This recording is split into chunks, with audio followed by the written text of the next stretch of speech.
बिस्मिल्लाहिर्रहमानिर्रहीम। अस्सलाम वालेकुम नादरीन, आप यूट्यूब चैनल देख रहे हैं। मैं इमरान खान हूँ। नादरीन, बहुत इंपॉर्टेंट वीलॉग है, बहुत सारी चीज़ें हैं मेरे पास से, लेकिन सबसे पहले इमरान खान साहब की बहनों ने जो एक सख्त फैसला किया वो मैं आपके सामने रख देता हूँ। इमरान खान साहब की बहनों ने बिलाखिर वो फैसला किया जो बड़ा मुश्किल था। उन्होंने कहा जी कि अगले हफ्ते से हम अकेली आएंगी, किसी को यहाँ पे आने की ज़रूरत नहीं है। क्योंकि कई मरतबा उन्होंने कारकुनों को कहा और पाकिस्तान तहरीक इंसाफ की लीडरशिप को कहा कि 10,000 20,000 बंदा यहाँ पे पहुँचेगा तो दबाव बनेगा, लेकिन इतने बंदे पहुंचे नहीं, एक दफ़ा भी नहीं पहुंचे। हाँ, लोग पहुंचे ज़रूर, चंद हज़ार पहुंच जाते हैं, लेकिन बहुत बड़ी तादाद में नहीं आए। और फिर उंगली कटा के शहीदों में नाम लिखवा लेते हैं लोग। मिसाल के तौर पे वहाँ पे लोग आते हैं, फ़ोटो सेशन करते हैं, तस्वीरें इकट्ठी करते हैं। बेशुमार लोग हमें वीडियोस भेजते हैं, जनाब देखें जब हम गए हुए थे अडियाला जेल, और वहाँ बाहर एक पिकनिक बना के तस्वीरें बना के वापस आ जाते हैं। तो हर दफ़ा कोई नया ग्रुप चला जाता है, तो बारी बारी जाते हैं, अपनी तस्वीरें बनाते हैं और वहाँ से निकल आते हैं। लेकिन इससे इमरान खान साहब की रिहाई का कोई फ़ायदा नहीं हो रहा था।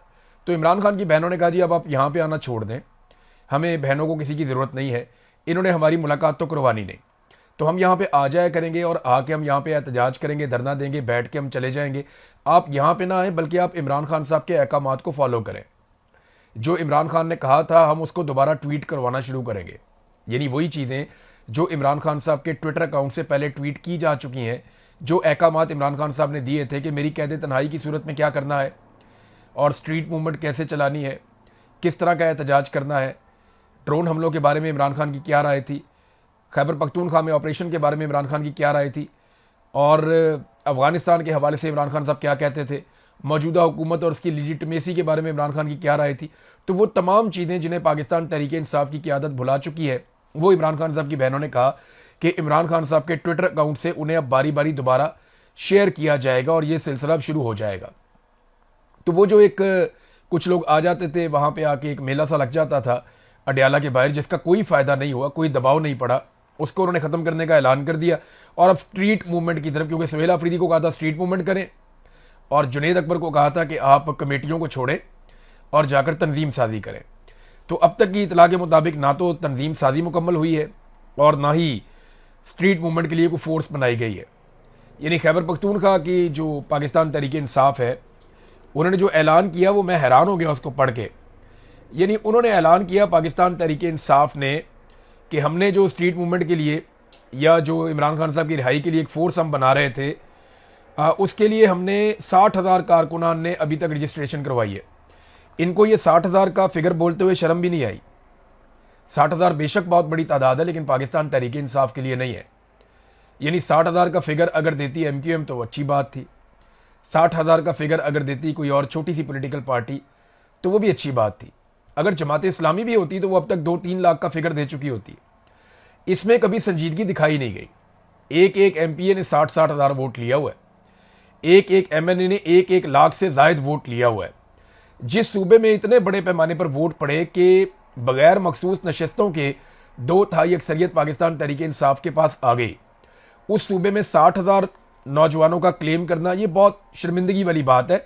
देखिए, इसमें मैंने आपको पहले कई मरतबा कहा कि इमरान खान साहब की रिहाई के लिए जो भी एक तंजीम बनाई गई है या फोर्स बनाई गई है, उसके लिए कोशिश की नहीं गई। कोशिश ये होती है जो इमरान खान ने कहा था कि स्ट्रीट मूवमेंट चलाएं, हर गली में, हर मोहल्ले में, हर चौराहे में। 60,000 इन्होंने बंदा रजिस्टर्ड किया है, 60,000 तो मकामात होने चाहिए थे जहां पर रजिस्ट्रेशन हो रही है, और अब तक तो 10-15 लाख नौजवान कम से कम साथ होना चाहिए था इस तंजीम के। लेकिन इस पर तवज्जो दी नहीं। 1-2 दफा इसके बारे में बात की, फिर दोबारा बात करना बंद कर दी पाकिस्तान तहरीक इंसाफ ने, इस पर बोले ही नहीं। क्योंकि तहरीक इंसाफ या खैबर पख्तूनख्वा की हुकूमत की तवज्जो इमरान खान की रिहाई से ज्यादा इन चीजों की तरफ थी जिन चीजों पर मीडिया निशानदेही कर रहा है। बहरहाल पाकिस्तान तहरीक इंसाफ ने कहा जी हमने ऐसा कुछ नहीं किया। तहरीक इंसाफ ने अपनी सफाई पेश की है, और सफाई पेश करते हुए वो ये कहते हैं कि हमने ऐसा कुछ नहीं किया, हम आइन और कानून के तहत सारा कुछ कर रहे हैं, और जो भी हमारे इस्तेहकाक या हमने जो फ़ायदे लिए हैं या खैबर पख्तूनख्वा की असम्बली ने, ये सारी चीज़ें पुरानी हैं, ज़्यादातर चीज़ें पुरानी हैं, बिल्कुल थोड़ी सी चीज़ें नई हैं। और साथ उन्होंने ये भी कहा कि 99% चीज़ें पुरानी हैं, हमने तो सिर्फ कुछ चीज़ों को तब्दील किया है।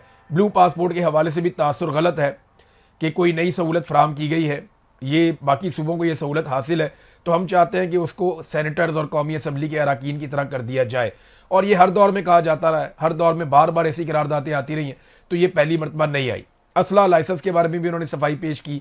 रेस्ट हाउसेज में क्याम के मुतालिक उन्होंने कहा जी ये तो पहले से इजाज़त है और बाकी चीज़ों में भी पहले से इजाज़त मौजूद है। तो हमने कुछ भी नया नहीं किया। खैबर पख्तूनख्वा असेंबली शफाफियत, आईनी बालादस्ती और अवामी मफाद के उसूलों के तहत अपनी आईनी जिम्मेदारियां अदा करती रहेगी। लेकिन नहीं, जो मौक़िफ़ दिया ना 3 सहाफ़ियों ने, मुझे उसमें बड़ी जान नजर आई। अहमद वड़ाइस साहब, उन्होंने इसको बहुत अच्छा रिपोर्ट किया। मोहम्मद फ़हीम साहब, बड़ा शानदार रिपोर्ट किया। और किस्मत खान ने बहुत अच्छे सवाल उठाए। देखिए, पहला सवाल तो ये बनता है, जो ये बार बार कहते हैं कि जनाब हमने कोई भी तब्दीली नहीं लाए, तो 5 तब्दीलियां तो मैं आपको पिछले वीडियो में बता चुका हूं, और ये बाकायदा अब मीडिया की जीनत बनी है। नंबर 1, वो कहते हैं जी कि जो बीवियां हैं अरकान असेंबली के, उन्हें जो है वो ताहयात असेंबली कार्ड मिलेगा, जैसे आईडी कार्ड होता है, और उसकी बड़ी इज्जत की जाएगी। नंबर 2, उन्होंने कहा जी एयरपोर्ट पर वीआईपी लॉन्च इनको मिलेंगे, वफाकी कानून के तहत ऑफिशियल पासपोर्ट इनको दिए जाएं, ताहयात दिए जाएं। ताहयात, जो जब से आसिम मुनीर साहब को ताहयात इस्तिस्ना मिला ना, या ताहयात फील्ड मार्शल वो बने, तब से ताहयात का लफ्ज बड़ा पसंद आ गया सबको। सरकारी अफसरान की तरह इनको क्लब की मेंबरशिप भी चाहिए, और जाती गाड़ियों के शीशे काले करने हैं। साथ ही साथ ये जो 4 लाइसेंस इनको असले के मिलते थे, उनको 8 लाइसेंस करार दिया गया। उसमें खैबर पख्तूनख्वा की हुकूमत कहती है जनाब वो हमारी मजबूरी थी, क्योंकि सिक्योरिटी के मामला बड़े संजीदा हैं। लेकिन जो अहम सवाल आते हैं ना, वो फिर अपनी जगह पे मौजूद है। देखिए, अगर ये शफाफियत थी और ये कवानीन बड़े शफाफ तरीके से लाए गए थे, तो चंद सवालात जो हैं वो जन्म पा चुके हैं। नंबर 1, अगर ये कानून 30 अप्रैल 2026 को असेंबली ने मंजूर किया था, तो 6 मई 2026 को उसे गवर्नर ने मंजूरी दे दी, और 7 मई को उसे सरकारी गजट में शाया कर दिया गया था। तो उसे सूबाई असेंबली की ऑफिशियल वेबसाइट पर मंजूर शुदा कवानीन की फहरिस्त में क्यों शाया नहीं किया गया? इसको छुपाया क्यों गया? अगर तो ये कानून पास करवाना था, तो ये कानून शाया क्यों नहीं किया गया? इसे मंजूर शुदा कवानीन की फहरिस्त में क्यों नहीं डाला गया?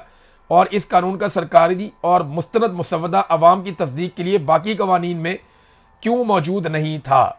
यानी अगर आप एक कानून पास कर रहे हैं और छुपा के पास कर रहे हैं, तो उससे शक व शुबा पैदा हो जाता है ना। जैसे पंजाब हुकूमत ने क्या किया, उन्होंने जहाज खरीदा, लेकिन उन्होंने इतने गंदे तरीके से हैंडल किया कि वो उनकी छेड़ बन गया जहाज। अब वो परेशान है। यानी वो कहते थे कभी हम जनाब इस वजह से खरीद रहे हैं, कभी कहते हैं इस वजह से खरीद रहे हैं। वो बहानेबाजियां कर करके उन्होंने जहाज को अपनी छेड़ बना लिया। वैसे खरीदना तो नहीं चाहिए था।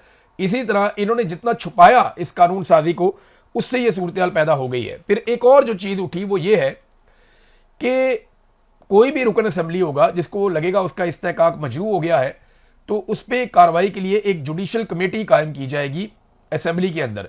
यह कमेटी असेंबली के इस्तेहकाक से मुतालिक जराइम पर फैसला करने और सजाएं सुनाने का इख्तियार रखती होगी। यह किया जाएगा। कानून के मुताबिक पहले कमेटी जायजा लेगी कि आया किसी शख्स ने असेंबली, इसकी कमेटी या इसके किसी रुकन का इस्तेहकाक की खिलाफ वर्जी की है या नहीं। अगर खिलाफ वर्जी हुई है तो मामला जुडिशल कमेटी को भिजवा दिया जाएगा। जुडिशल कमेटी को गवाहों को तलब करने, रिकॉर्ड मंगवाने, हलफ लेने और कार्रवाइयां चलाने के इख्तियार जैसे जजों को हासिल होते हैं, वैसे उनको हासिल होंगे। और कमेटी की जानिब से सुनाई गई सजा पर अमल दरामद भी अदालती निजाम के जरिए किया जाएगा। कानून के मुताबिक जो शख्स जुडिशल कमेटी के फैसले से मुतासिर हो, वो अपील स्पीकर असेंबली के पास दायर कर सकेगा, और स्पीकर का फैसला हतमी होगा। यानी किसी भी जगह या किसी अदालत में इसके खिलाफ अपील नहीं की जा सकेगी। अब ये क्या है? ये खैबर पख्तूनख्वा में हो रहा है नाजरीन, कहीं और नहीं हो रहा। और इमरान खान की रिहाई के लिए इन्होंने अभी तक सिर्फ 60,000 कारकुनान इकट्ठे किए। देखिए, मैं आपको बताता हूं, कोई तवज्जो नहीं है इमरान खान की रिहाई पे। मैं आपको सच बता रहा हूं, ये सिर्फ इक्तदार के भूखे लोग हैं और इक्तदार में आकर बैठ गए। अगर इमरान खान की रिहाई पे तवज्जो होती ना, तो इन्होंने आते ही जो सबसे पहला वादा किया था वो क्या किया था, याद है आपको? इन्होंने कहा था कि हम वो जो कानून पाकिस्तान की फौज को ये इख्तियार देता है कि वो हमसे पूछे बगैर खैबर पख्तूनख्वा पे ऑपरेशन करे, वो कानून हम आते ही खत्म कर देंगे, और उसके लिए हम कोशिश करेंगे। लेकिन 1% की कोशिश नहीं की गई। सिर्फ उस मामले को अदालत में फंसा दिया गया ताकि जब भी कोई पूछे तो हम कहेंगे जनाब वो तो हमने कोशिश की है, लेकिन वो हो नहीं रहा। भाई, आपके पास 2/3 अक्सरियत है, आपके पास सूबाई असेंबली में अक्सरियत है। आप उसके मुकाबले में एक और कानून लाकर उसे खत्म कर सकते हैं। आपको जरूरत ही नहीं है अदालत में जाने की। Action in aid civil power का कानून था, तो action in aid civil power जो कानून है, आते ही सुहेल अफरीदी ने ऐलान किया था मैं इसको खत्म करूंगा। गंडापुर ने भी कहा था मैं इसको खत्म करूंगा, लेकिन दोनों ने इसको खत्म नहीं किया। वो कानून आज भी मौजूद है।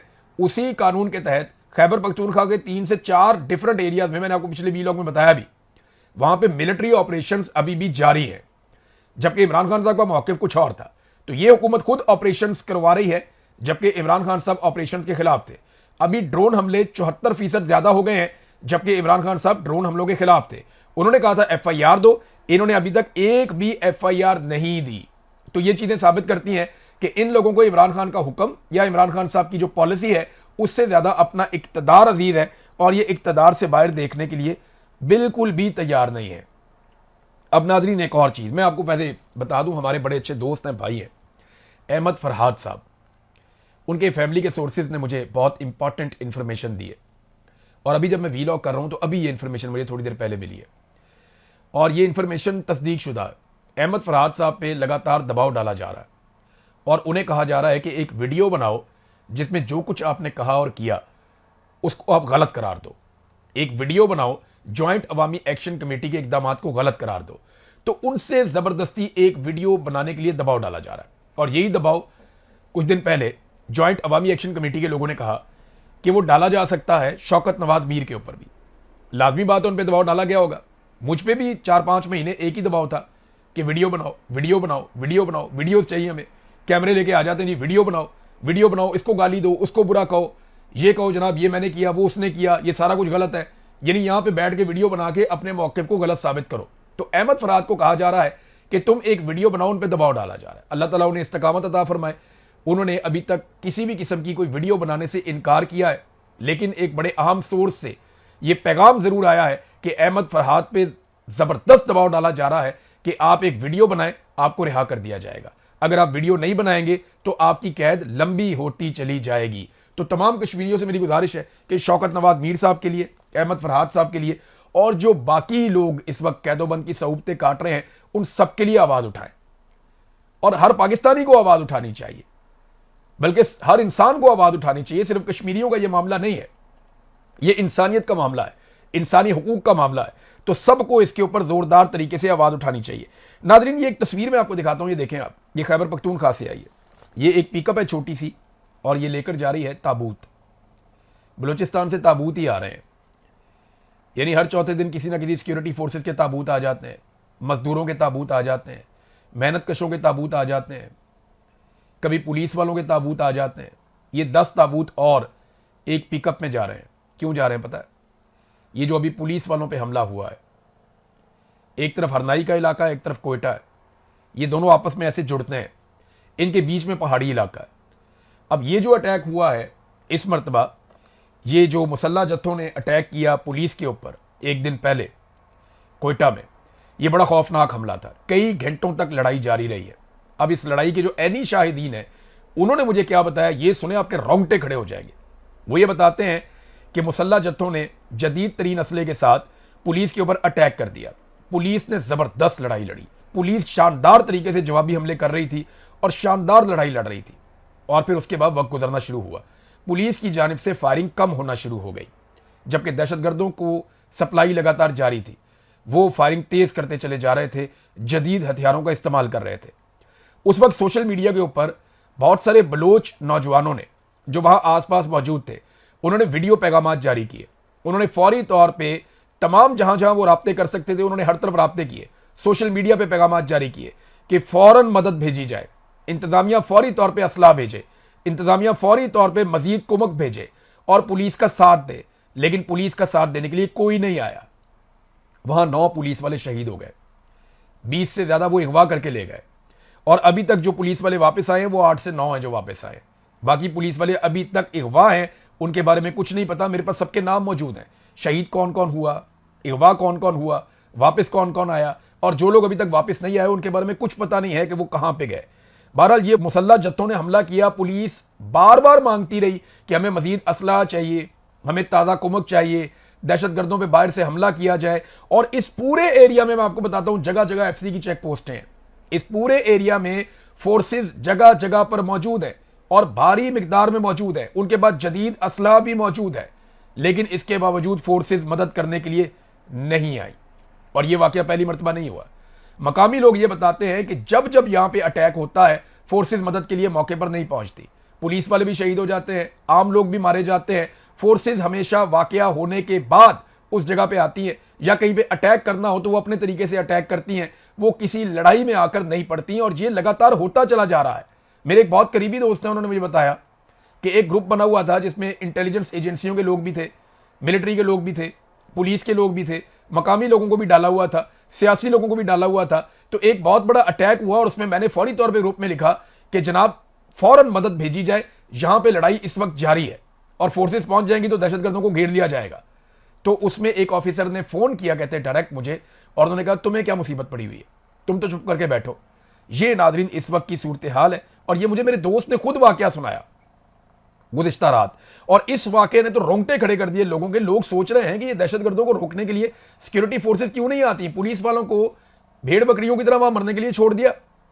वो बेचारे इतने सारे पुलिस वाले वहां पे शहीद हो गए, अब उनका नमाज जनाजा पढ़ के 2 आंसू बहा दिए जाएंगे और उसके बाद अल्लाह अल्लाह खैर सल्ला, फिर वजीर आला पहुंच जाएंगे इस्लामाबाद में। उन्होंने कोयटा में या बलूचिस्तान में तो कहीं ट्रैवल करना नहीं है। तो नादरीन ने एक और चीज बहुत अजीब मैं आपको बताता हूं, ये जो हरनाई और कोयटा है, इसके बीच के जो पहाड़ी इलाके हैं, ये निस्बतन कोयटा कैंट के करीब है। इनके बीच में मुझे कई सोर्सेज ने यह बात बताई है कि मुसल्ला जत्थे बहुत बड़ी तादाद में मौजूद हैं और यहां पे नकलो हरकत लगातार देखी जाती है। अब इतने सारे मुसल्ला जत्थे यहां पे मौजूद हैं, इनको सप्लाई कैसे आती है, इनको राशन की सप्लाई कैसे आती है, इनको एमुनिशन कैसे आता है, इनको हथियार कैसे पहुंचते हैं, ये यहां से निकलकर अटैक करते हैं मुख्तलिफ इलाकों में कैसे करते हैं, इनको रोका क्यों नहीं जा रहा, यह बहुत बड़ा सवाल है। और एक और चीज मैं आपको बताता हूं, मुस्तकबिल में आपको यह चीज सबूतों के साथ सामने आना शुरू हो जाएगी कि इस वक्त पाकिस्तान की एस्टेब्लिशमेंट ने जराइम पेशा अफराद और कुछ मुसल्ला जत्थों को इकट्ठा किया है कौम परस्तों के खिलाफ। यानी अब लड़वाने की एक कोशिश की जा रही, एक तरफ के क्रिमिनल्स को उठाया जा रहा है, जराइम पेशा अफराद को इकट्ठा किया जा रहा है, उन्हें माफी दी जा रही है, उनको मुसल्ला किया जा रहा है और मुसल्ला किया जा रहा है कौम परस्तों के खिलाफ। ये एक नई लड़ाई को जन्म देने जा रहे हैं, सिर्फ इसलिए कि एक दुश्मन को मारने के लिए दूसरे दुश्मन को तगड़ा करो, कल ये तगड़ा हो जाएगा, ये भी आपके गले पड़ जाएगा। तो हमेशा गलत तजुर्बे किए हैं और हमेशा गलत तजुर्बों से पाकिस्तान ने नुकसान उठाया है। एक मरतबा फिर वही सारा खेल खेला जा रहा है जो हमेशा हमने पाकिस्तान में होता हुआ देखा है। अब नादरीन एक और खबर है, आसिम मुनीर साहब की लगातार ब्रांडिंग की जा रही है। अभी एक ट्रेंड चलाया गया कि उम्मत मुस्लिमा के लीडर के तौर पे, और इसमें कुछ साबिक जर्नैल, कुछ बहुत सारे रिटायर फौजी ऑफिसर, उनको शामिल किया गया है। अभी क्योंकि एस्टेब्लिशमेंट ने भी अपनी अच्छी खासी प्रेजेंस बना ली है पेड सोशल मीडिया अकाउंट्स की, और बहुत सारे बेचारे लोग जिनको सोशल मीडिया की अलिफ बे का भी नहीं पता, उन्हें भी अकाउंट बनाकर दे दिए गए और उनकी सिर्फ ड्यूटी है कि रीट्वीट कर दिया करो, या जुमले उनको दे दिए जाते हैं कि बस ये लिखकर ट्वीट करते चले जाओ, या कई लोग बेचारे उनको गालम गलोच की ड्यूटी लगाई गई है। तो वो अब एस्टेब्लिशमेंट के करने का ये काम नहीं था, लेकिन ये घटिया काम भी इसके अंदर भी वो पड़ गए, क्योंकि एक सियासी जमात की तरह वो डील करते हैं ना, तो वो आ गए नादरीन, इस मामले के अंदर भी कूद गए। और अब जनाब ट्रेंड चलाया जा रहा है, आसिम मुनीर साहब की ब्रांडिंग की जा रही है उम्मत मुस्लिमा के लीडर के तौर पे। हालांकि वो कौन है, एक सरकारी मुलाजिम, वो एक दिन रिटायर हो जाएंगे और फिर पाकिस्तानियों को उम्मत मुस्लिमा का एक नया लीडर मिल जाएगा। ताहिर अशरफी साहब जो है ना, इन जैसे लोगों को आसिम मुनीर साहब की रिटायरमेंट के बाद आलम इस्लाम का एक नया रहबर मिल जाएगा। और ये हमेशा होता रहा है, पहले जनरल बाजुआ के जूते पॉलिश करते थे, अब आसिम मुनीर के जूते पॉलिश करते हैं, और इनके बाद जो आएगा उसके जूते पॉलिश करेंगे। ये चलता चला आ रहा है। देखिए लीडर कौन होता है, रहबर कौन होता है, जिसने सस्टेन करना होता है। मुलाजिम कभी भी लीडर नहीं होता, वो तो मुलाजिम होता है बेचारा, नौकरी पेशा, उसको तो तनख्वाह मिलती है हर महीने काम करने के लिए। वो अपने बच्चों को खाना खिलाता है तनख्वाह लेने के बाद, वो अपनी फैमिली के अखराजात पूरे करता है, बच्चों को तालीम दिलवाता है, वो अपना घर बनाता है, वो अपनी जिंदगी की गाड़ी चलाता है तनख्वाह लेकर। तो सरकारी मुलाजिम कभी भी ऐसा लीडर नहीं होता कि वो कौमों की नुमाइंदगी करे किसी जगह पे जाके। वो लीडर ही होते हैं और वो इन चीजों से बाहर होते हैं, उनको इस्तिस्ना होता है इन चीजों से। सरकारी मुलाजिम को नहीं होता, उसने रिटायर होना है एक दिन। जब सरकारी मुलाजिम रिटायर होता है तो उसकी जगह दूसरा आ जाता है उस कुर्सी के ऊपर, उसके बाद वो रहबर बन जाता है, वो लीडर बन जाता है, वो रहनुमा बन जाता है पाकिस्तान जैसे मुल्कों में। तो ये बड़े लंबे अरसे से इसी तरह का खेल चला जा रहा है। अब देखें ना, जिस चीज में हाथ डाला उस चीज को खराब कर दिया। पीआईए तो बेच दी थी, अब पाकिस्तान के 3 बड़े एयरपोर्ट्स बेचने की भी तैयारी हो रही है। ये देखें आप कौन कौन से एयरपोर्ट हैं, लाहौर का, कराची का और इस्लामाबाद का। 3 ही बड़े एयरपोर्ट हैं पाकिस्तान के, जो इंटरनेशनल एयरपोर्ट्स हैं बड़े बड़े। तीनों एयरपोर्ट्स को बेचने की तैयारी है और निजकारी प्रोग्राम के अंदर इनको शामिल कर दिया गया। एयरपोर्ट भी बेच दो, मोटरवेज भी बेच दो, कोई चीज रह ना जाए इस मुल्क में, पाकिस्तानियों का कोई एसेट ना रह जाए। कर्जा इन्होंने इतना चढ़ाया, इतना चढ़ाया, इतना कर्जा पाकिस्तानियों ने 75 साल में नहीं लिया जितना इन्होंने 4 सालों के अंदर ले लिया। उससे ज्यादा कर्जा ये अब ले चुके हैं और हर दिन ये लगभग 20 अरब रुपया पाकिस्तान के ऊपर मजीद कर्जा चढ़ा देते हैं। हर गुजरते सेकंड के साथ पाकिस्तान पे कर्जा चढ़ता चला जा रहा है, चढ़ता चला जा रहा है। आम आदमी पाकिस्तान का मकरूज होता चला जा रहा है और इन्हें किसी बात की फिक्र नहीं है। पाकिस्तान ने जितना सूद अदा करना होता है ना 1 साल के अंदर, वही पाकिस्तान नहीं उतार सकता, तो पाकिस्तान कर्जा कैसे उतारेगा। बहरहाल ये सारा कुछ पाकिस्तान की मिलिट्री एस्टेब्लिशमेंट के अजीबोगरीब फैसलों के नतीजे में हो रहा है और हम इन फैसलों को तब तक भुगतेंगे जब तक इन फैसलों के खिलाफ हम खड़े नहीं होंगे। अब तक के लिए इतनी, अपना ख्याल रखिएगा, अपने चैनल का भी। अल्लाह हाफिज़।